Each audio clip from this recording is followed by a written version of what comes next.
السلام علیکم ورحمت الله وبرکاتہ په سعودي عرب کې پاکستاني یو مسافر لای سر قلم کو د دې مسافر داسې سګونه و باقاعده د هغه زی حکومت ویډیو هم شیر کړی دا او د هغه مسافر یې ټول حقیقت هم بیان کړی دی ملګرو کو تاسو ځان دې ټول معلومات نه پورا خبرول غواړئ نو مهرباني وکړئ زموږ د چینل مخه در سره سبسکرایب کړئ او خوا کې ور سره د ټلی بٹن وهي چې تاسو ته زموږ خبر ډیر زر دررسي ملګرو د سعودي عرب حکومت چې هغه الته کې پاکستاني یو مسافر او چې هغه مسافر د پنجاب میوالي اوسیدونکو او هغه الته مزدوري د پاره تلو هغه به الته د کول ډریوري کوله خو چې کومي خزه سره د کول ډریوري کوله نو هغه خزه سره په زبردستي باندې زنا بدکاری خوم کړی و او بیا باقاعده چې کوم دغه کور کومي کیمرې لګیدلې وي هغه کیمرو هغه مسافر خوم راغسته او چې په کومه طریقې هغه عربی سره بدکاری خوم کړی و او د هغې نه پسې بیا په هغه عربی باندې سر خوم مات کړی و خو چې کله هم هغه عربی هو د سعودي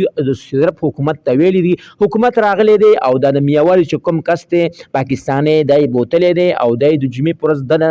د سریام سر قلم کړی دی ملګرو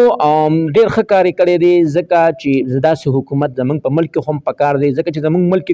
کوم سړی هم زنا کوي کوم سړی هم ګناه کوي حکومت له پکاري چې هغه له هم سریام سر قلموي نور خلک په د هغه نه عبرت هم اخلي ملګرو تاسو موږ ته په کمنټس کې وایي چې یګه د حکومت دی پاکستاني سره زیاته کړی دی او کو نه ډیر ښه کار کړی دی ملګرو زما مطابق چې دی پاکستاني سره ډیر ښه کار کړی دی ځکه اچاله هم نه دی پکار چې چا تور سر ته په بد نظر باندې وګوري ملګرو زمونږ د معلومات پس تاسو ډیر خوشي وي دغه رنګ معلوماتو د لپاره زمونږ د چینل محضر سره ضرور سبسکرایب کړئ او خوا کې ور سره ضرور د ټلی نشان وهي چې تاسو ته زموږ خبر ډیر زر دررسي